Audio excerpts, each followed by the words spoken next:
well. I know this isn't the long-ass video I said I'd be uploading, but seeing how finals really pushed back my ability to work on it, I'm just gonna say it'll be uploaded once I'm done with it. Though if it means anything, I will say this about the video. It's about the Thief games, so if anyone's excited about that, you're excited about it now, or whatever, if that means anything to you. Monkey?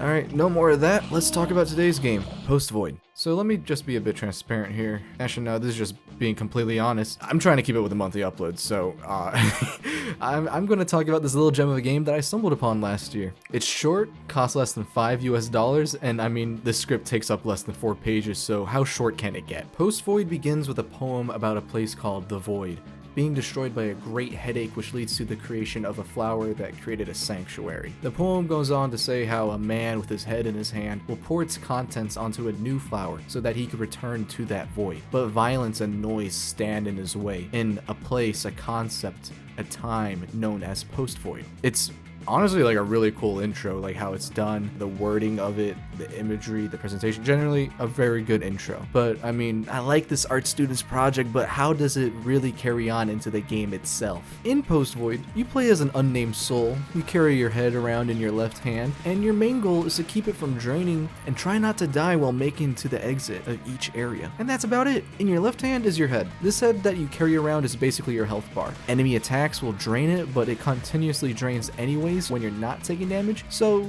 you need to always be on the run, looking for that exit. Once dead, you restart the whole thing from scratch, like what you expect from a roguelike. In your right hand is your weapon of choice. You start with a pretty accurate pistol, but can replace it with a powerful shotgun, a bullet hose of an SMG, or a knife. Every weapon in this game is viable, but I never really went for the shotgun because of its low ammo capacity, and you can one-shot most enemies with a well-placed headshot from any weapon. Taking the knife though removes the need to have perfect aim, which is incredibly useful for a game needing to constantly be on the run while looking for an exit. Enemies are decently varied. There's 2 gunmen mobster dudes, charging monstrosity, manhacks from Half-Life 2, turrets, severed hands with light bulbs, and these odd-looking doors. Movement is very slick, and it's definitely a part of the reason as to why I play this game every once in a while. By default, you're always sprinting, but you can press a button to slide, which can sometimes give you a burst of speed, making it somewhat a tech move for players to learn. This game is definitely something speedrunners would love. Trying to optimize your runs with different weapons, different tactics. It's really a great game to speedrun if you're into that sort of stuff. I think I covered the gameplay pretty well. You spawn in a level, have your gun, shoot anything in your way, and get to the end of the level. That's pretty much it. So now I think it'd be a good time to talk about visuals, because I mean, that's what you had to put up with this whole time I've been talking. Post Void's art style is very abrasive. It assaults your eyes with flashing lights, intense colors, and having 2D sprites in a 3D world. It's a very distorted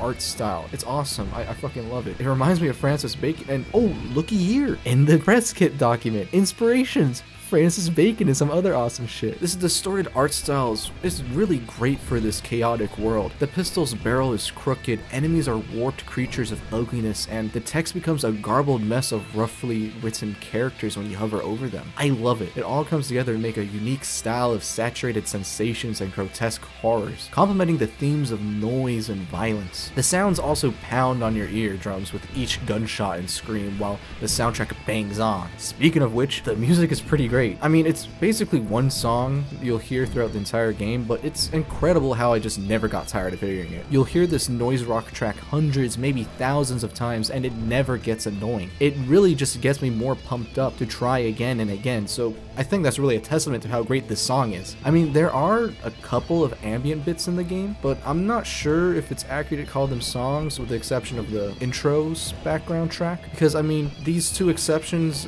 they're really more like faint background noise, so it's not awkward silence. The main menu has this ringing drone go on and on, but it's really more akin to white noise. The death screen also has something like this. Like I said, it's really more like background noise.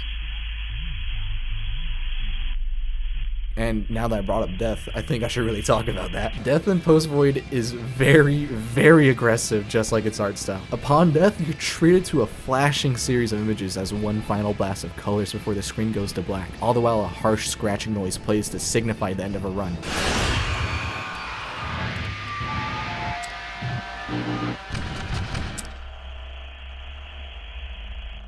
This game is undoubtedly a very loud game in both the audio and visuals, but it all comes together into a cohesive and unique character. So should you buy Post Void? Honestly, if what I've shown and talked about has interested you at all, then just stop watching and go grab a copy already, please. Like, for real, it's $2.99 USD. You won't lose much just by checking it out. It might even be on sale, for crying out loud, because of the winter sale on Steam, but it's $3. Post Void is a great way to spend a weekend, or even longer than that depending on how much you may or may not struggle with completing the game. The game's fun with its fast, hectic gameplay loop, but its art style takes it to a new level of uniqueness that I haven't seen much in games. Probably because, you know, seizures. But I mean, there's an accessibility mode, so props to YCJY for adding that, even if it's not their vision of the game. But regardless, it's still a very, very interesting looking game, but also a very fun one. All in all, I don't hesitate to recommend this game at all. It's really a game that I can truly suggest to those looking for something that is different. It's not reinventing the wheel, it's just very stylish, fun, and there's never really been a game that I've played that is this hectic, this loud, this colorful, and that's a part of its appeal, trying to complete this mess of noise and light.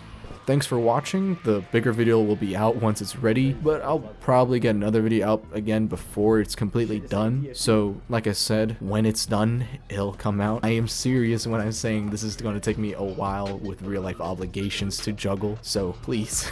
And I don't know why I'm saying please. It's not like anyone's pressuring me, but I just kind of felt bad announcing the end of the last video when I shouldn't have. And I also feel bad for not really uploading something special since it's, you know, it's the end of the year, like it's the new year in less than 5 days. Like 2013 is around the corner, guys. But not really a climactic ending to the year for my channel, though I am becoming more dedicated to uploading stuff or just making stuff. But yeah, no, I hope you had a great holiday season. Happy New Year. See you next time.